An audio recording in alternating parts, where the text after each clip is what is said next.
Ya, perkenalkan nama saya Joni. Ini di stable Suharno Stable, tempatnya di Poncoruso, Kecamatan Bawen, Kabupaten Semarang. Kalau sejarah stable ini berdiri di tahun 2012 dan sampai sekarang. Kalau sini jenis kudanya dari G sampai Thoroughbred, Pak. Di sini ada 3 macam, Pak. Ada sandal, ada G, ada Thoroughbred. Kalau beda-bedanya itu dari yang sandal itu, kalau sandal asli lokal Indonesia, kalau G itu apa namanya, persilangan antara kuda sandal, nanti kuda sandal dapat kuda Thoroughbred jadinya G1. Nanti kalau G1 itu dapat Thoroughbred lagi jadi G2 sampai seterusnya. Kalau Thoroughbred asli dari luar, itu perkawinan antara Thoroughbred sama Thoroughbred, jadi Thoroughbred. Kalau sini buat hobi juga buat usaha, Pak. Kalau sini ada jasa perkawinan kuda, terus jual beli kuda juga ada anakan sendiri nanti dijual gitu.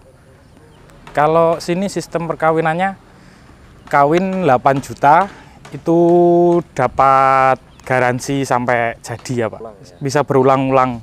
Kalau kawin pertama nanti nggak jadi, paling nunggu 21 hari, nanti birahi lagi, kesini lagi kawin sampai jadi gitu. Kalau sini pakan pakai brand, terus pelet, sama dedak, sama kalsium. Kalau sini bukanya dari jam 6, Pak. Jam 6 sampai jam 5. Kalau sini, Pak, ngasih makannya, kalau komboran sehari 2 kali. Itu pagi sama sore. Terus nanti malam jam 8 ngasih rumput. Rumput cuman buat cemil-cemil kalau malam gitu. Kalau yang apa namanya, yang pasti komborannya. Kalau sini 20 kandang. Terus total kuda kalau punyanya sini sendiri ada 7 ekor. 7 ekor, terus sama yang titip kawin-kawin kayak gitu, Pak. Yang titip kawin ada 6 ekoran. Kalau sekarang ada dari Semarang, Meranggen, terus dari Kalimantan, dari Aceh, Purwokerto, Sumedang gitu, Pak. Banyak sih, Pak, luar-luar. Kalau sini standar, Pak. Sini 4x4. Kuda yang baik, yang wah beda-beda, Pak. Kayak yang ini, kayak kuda THB New Zealand. Ini dari postur udah kelihatan panjang, tebel, udah kaki-kakinya juga baik. Udah kayak gini, Pak, kuda Thoroughbred. Tebel itu badannya, Pak. Badannya tebel. Nggak, kalau apa namanya, kalau tipis kan nggak kelihatan bulat kayak gitu. Cuman ini kelihatan tebel, bokongnya juga tebel,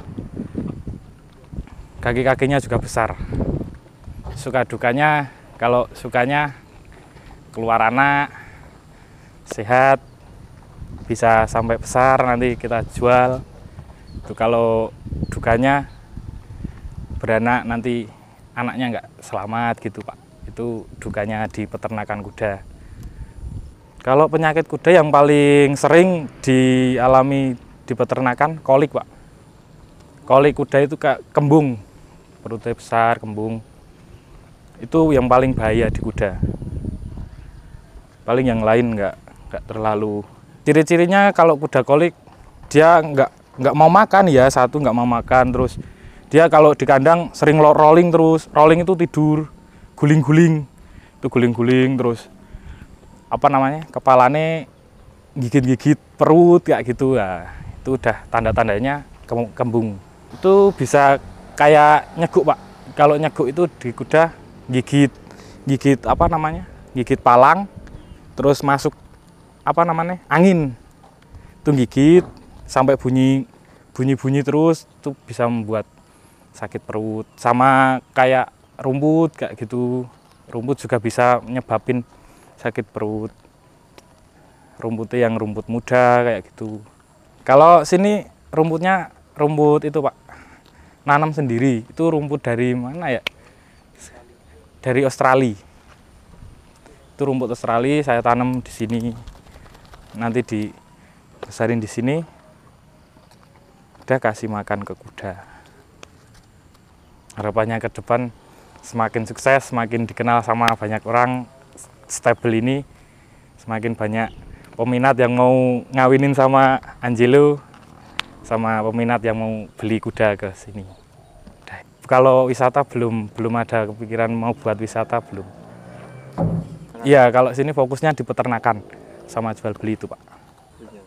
Kalau sebulan, kalau kuda nggak mesti Pak. Itu soalnya ya peminat kuda kan banyak, juga yang mau beli juga nggak sembarang mau beli. Pilih-pilih kuda sana sini nanti kalau cocok sini ya sini. Nggak mesti 1 bulan itu nggak mesti kejual juga. Kalau kawin sering Pak, 1 bulan paling enggak 4-5 ekor kayak gitu. Kalau udah siap kawin 2 tahun itu udah birahi, itu udah minta kawin. Cuman kan kalau mau kawinin ngikut pemilik Pak. Kalau masih kemudaan juga apa namanya, kasihan kudane, betina masih muda 2 tahun udah kawinin. Itu kan masih panjang, dia paling enggak 3 tahun.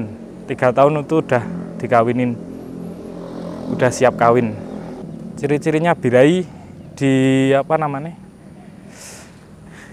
kemaluannya itu apa namanya, kencing terus kayak gitu. Itu ada periodenya, itu kencingnya itu paling kencing itu apa, jarak 7 hari itu udah habis, nanti masa birahi udah habis, nanti tinggal nunggu lagi 21 hari itu udah masuk masa birahi.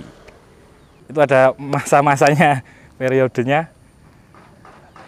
Jadi sekarang birahi, nanti sampai 7 hari dia birahi, 7 hari udah itu habis, nanti tinggal nunggu 21 hari. Itu kalau di dokter 18 hari udah mulai birahi. 18 hari, 19, 21. Itu 21 udah puncaknya birahi. Kalau saya sejak SMP Pak. SMP udah sering bolos-bolos ke kuda kayak gitu. Udah keliling-keliling stable lain. Tips dari mau buat peternakan kuda itu harus seneng dulu sama kuda, sayang sama kuda. Nanti udah buat hobi. Nanti kalau udah sayang, udah apa namanya, udah kena sama kuda juga lancar, semoga lancar. Kuda perawatan kalau apa namanya, pagi kalau indukan kasih keluar di pedok biar dia lari-lari, terus nanti kandang dibersihin. Udah kalau udah jam masuk nanti dipegang satu-satu, dibawa ke apa namanya, kalau bahasa kuda pentengan, nanti dibersihin, dikasih sikat, kerok, terus kuku-kuku biar bersih, dicuci. Nanti kalau udah tinggal masuk kandang ngasih makan gitu Pak. Kalau kuda itu usia nggak bisa diperkirakan Pak, ada yang sampai 20 tahun, sampai 25 juga ada. Soalnya kuda nggak bisa, yang penting kuda sehat, itu umur bisa panjang. Kalau usia kuda produktif, kalau produktif itu 15 Pak, 15 tahun itu produktif. Bagi pemula yang mau apa namanya, ternak kuda, melihara kuda, itu apa namanya, yang nggak boleh deket sama kuda juga. Kalau kambing kayak gitu, nggak bolehnya itu apa namanya, kandangnya deketan sama kambing, itu nggak bagus buat kudanya. Jadi kalau mau ternak kuda juga, mau melihara hewan, disendiriin tempatnya. Kalau apa namanya, kuda juga sering stres kayak gitu. Kalau tiap kuda itu takutnya sama benda itu macam-macam Pak. Ya nggak semua kuda takut sama benda. Itu cuman sifat-sifatnya kuda, ada yang takut, ada yang enggak kayak gitu. Kalau yang paling sering, paling yang buat stres, kalau ada petasan kayak gitu, itu paling buat kuda stres. Soalnya kuda stres itu bikin susah makan kayak gitu, nanti di kandang muter-muter terus, ndak mau berhenti. Stresnya kuda kayak gitu, Pak.